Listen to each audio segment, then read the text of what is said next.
बिस्मिल्लाहिर्रहमानिर्रहीम। अस्सलाम वालेकुम व्यूअर, क्या हाल है? उम्मीद करती हूँ आप सब खैरियत के साथ होंगे। आज आपकी खिदमत में हाजिर हैं एक न्यू टॉपिक के साथ।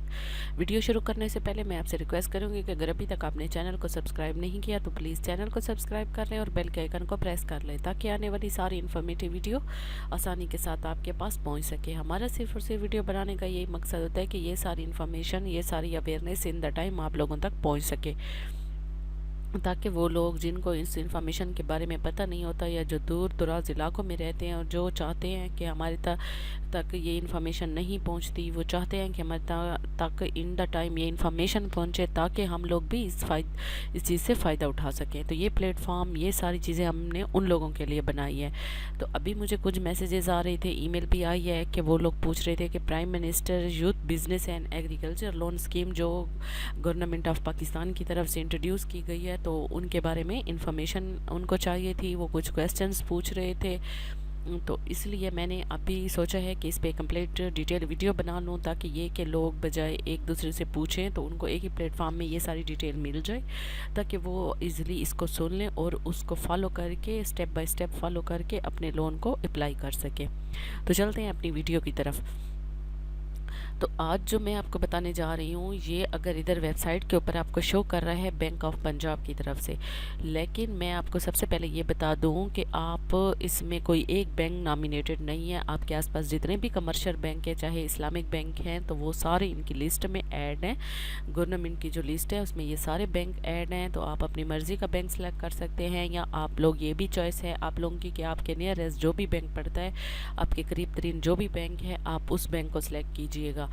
जैसे ही आप वेबसाइट पे जाएंगे, मैं अपनी डिस्क्रिप्शन बॉक्स में वेबसाइट का लिंक दे दूंगी। आप जैसे ही उस वेबसाइट पे जाएंगे, वहाँ पे आपको जो बैंक, सबसे पहले आपकी मर्ज़ी का बैंक पूछा जाएगा, तो उसमें आपने अपनी मर्ज़ी का बैंक सेलेक्ट करना है। आपके नियरेस्ट जो भी बैंक है, चाहे वो नेशनल है, चाहे वो यूबीएल है, चाहे वो एचबीएल है, चाहे वो एमसीबी है, चाहे वो इस्लामिक बैंक है, चाहे जो भी बैंक आपके नियरेस्ट है, आपने उसी को सिलेक्ट करना है। मैं आप लोगों को बार बार ये बात क्यों कह रही हूँ, इसलिए कह रही हूँ कि जब आपका लोन अप्रूव हो जाएगा तो आपका अकाउंट भी खुलेगा बैंक के अंदर, आपको बाकी कोई डॉक्यूमेंट्स भी जमा कराने पड़ेंगे। तो बजाय ये कि अगर आप कोई दूर का बैंक सेलेक्ट करते हैं, आपको आने जाने में तकलीफ़ होगी, आपका टाइम ज़ाया होगा, तो आपका नियरेस्ट जो भी बैंक होगा उसमें आप इजीली, आसानी के साथ जा भी सकते हैं और अपनी सारी रिक्वायरमेंट भी पूरी कर सकते हैं और आप आसानी से वहाँ लोन भी ले सकते हैं।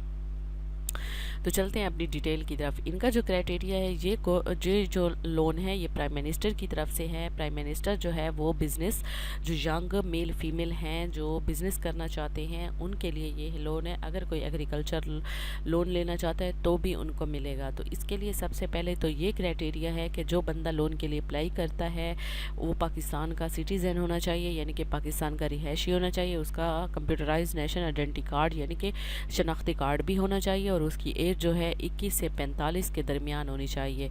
ठीक है, 21 से बिलो ना हो, 21 से कम ना हो और 45 से ज़्यादा ना हो। जो 45 से ज़्यादा हैं वो भी अप्लाई नहीं कर सकते, जो 21 से अंडर है, अंडर 21 से कम है जिनकी एज, वो भी अप्लाई नहीं कर सकते। ठीक है, ये वो हो गए। उसके बाद जो है ये देखा जाता है कि वो बंदा जो अप्लाई करना चाह रहा है वो गवर्नमेंट एम्प्लॉय भी ना हो। ठीक है, वो बंदा जो गवर्नमेंट एम्प्लॉय है, गवर्नमेंट का मुलाजिम है, सरकारी नौकरी कर रहा है, वो इस लोन के लिए एलिजिबल नहीं है, वो अप्लाई नहीं कर सकता। दूसरी बात ये है कि वो लोग जिनकी एज 21 से 45 के दरमियान है, सिर्फ वही अप्लाई करेंगे। गवर्नमेंट एम्प्लॉय जो है वो अप्लाई नहीं कर सकता।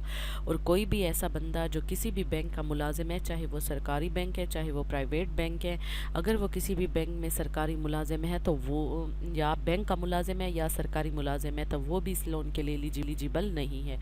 इसीलिए इस लोन के लिए सिर्फ वही एलिजिबल हैं जो बेरोज़गार हैं, जो बेरोज़गार मेल फीमेल हैं, वो लोग इस लोन के लिए एलिजिबल हैं। तो इस लोन को जो है उन्होंने 3 टियर्स में जो है तकसीम कर दिया गया है। 3 इसके स्टेप्स बना लिए हैं, या 3 आप इनके लेयर्स के टियर्स कह सकते हैं, या 3 इनके आप सेगमेंट कह सकते हैं।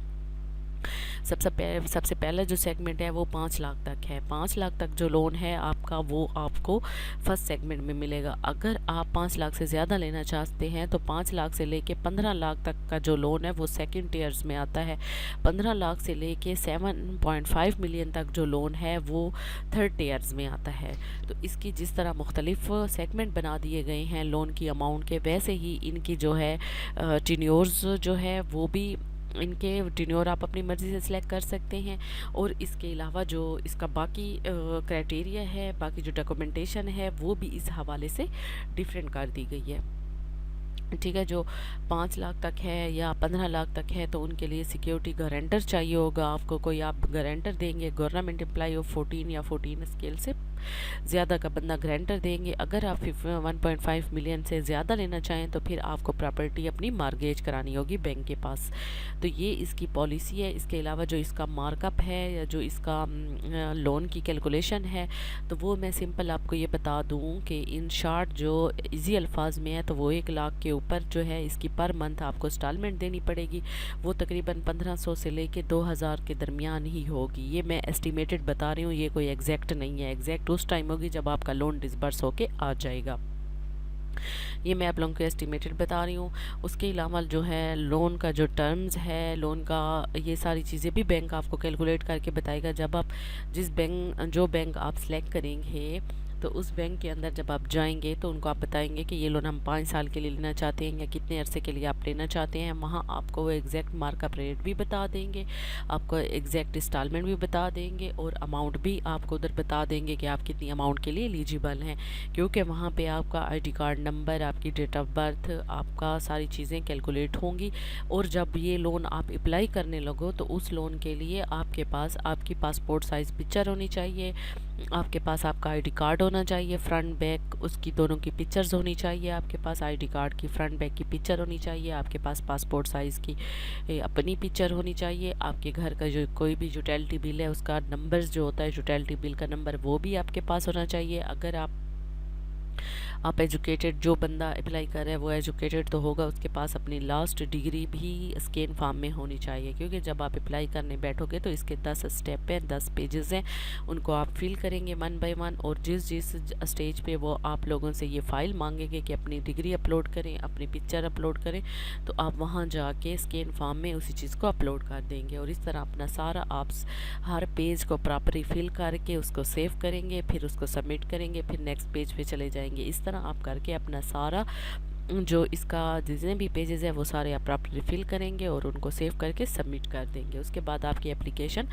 इस वेबसाइट पे जो है सबमिट हो जाएगी। उसके बाद जो इनका रूल्स रेगुलेशन है गवर्नमेंट का, वो जो है रूल्स रेगुलेशन के अकॉर्डिंगली ये फिर आपको सारा जो है शॉर्ट लिस्टिंग होगी इसकी। फिर प्रॉपर ही बैंक का, जिस बैंक को आप सिलेक्ट करेंगे वो बैंक आपके साथ फिर रब्ता करेगा, आपको कॉल करेगा।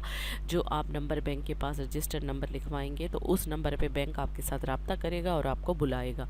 बुला के फिर फर्दर जो डॉक्यूमेंटेशन होगी, जो फर्दर प्रोसीजर होगी, वो फिर बैंक का नुमाइंदा आपको गाइड करेगा प्रॉपरली और आपको बताएगा। तो ये सारी इन्फॉर्मेशन थी जो मैंने कहा कि आप लोगों के साथ शेयर कर दी जाए और आप लोगों की डिमांड भी थी, तो इसलिए ये सारी इन्फॉर्मेशन मैंने आप लोगों के साथ शेयर कर दी है। लेकिन जो मार्कअप रेट है मैं आपको एक दफ़ा फिर रिपीट करके कह रही हूँ, मार्कअप रेट जो फाइनली है वो बैंक सेलेक्ट करेगा। जिस टाइम आपका लोन अप्रूव हो जाएगा वो आपको बताएंगे। तो उस पर जो अभी तो जो भी आपको बताएंगे, अगर कोई वीडियोज़ में आपको बताएंगे या कोई आपको बैंक का बंदा बताएगा तो वो एस्टिमेटेड ही बताएगा। एग्जैक्ट रेट आपको तब पता चलेगा जब आपका शॉर्ट लिस्ट हो जाएंगे और आपका एक पूरा स्केचुअल बन के बैंक के पास आ जाएगा। तो वहाँ पे बैंक आपको बता देगा कि कितना मार्कअप रेट है, कितना नहीं है। तो वो सारी चीज़ें आपको बैंक उसी टाइम कैलकुलेट करेगा और बता देगा। तो ये सारी इन्फॉर्मेशन थी। और जिस वेबसाइट पे आप लोगों ने जाके अप्लाई करना है उस वेबसाइट का लिंक भी मैं अपनी डिस्क्रिप्शन बॉक्स में दे दूँगी, ताकि आप इज़िली वहाँ जाके सारी आसानी के साथ अपनी जो एप्लीकेशन है उसको प्रॉपरली फिल करके सबमिट भी कर सकें। और ये जो मैं अभी आप लोगों को स्क्रीन पे नज़र आ रहा है इसका भी लिंक मैं डिस्क्रिप्शन बॉक्स में दे दूँगी कि अगर आप मज़ीद इसमें डिटेल पढ़ना चाहें तो पढ़ सकते हैं। मैंने ये सारी डिटेल इसलिए इधर डिस्कस नहीं की ताकि क्योंकि फिर वीडियो बहुत लंबी हो जाती है तो लोग बोर होने लग जाते हैं। तो इसलिए मैं इनकी डिस्क्रिप्शन बॉक्स में लिंक दे दूंगी, तो आप फर्दर डिटेल भी इसमें पढ़ सकते हैं। तो इसी के साथ ही मैं अपनी वीडियो यहीं ख़त्म करती हूँ। मैं उम्मीद करती हूँ आपको मेरी वीडियो पसंद आई होगी। इस हवाले से कोई क्वेश्चन पूछना हो तो कमेंट सेक्शन में पूछ सकते हैं। मिलते हैं अगली वीडियो में, तब तक के लिए अपना ख्याल रखिएगा। अल्लाह हाफिज़।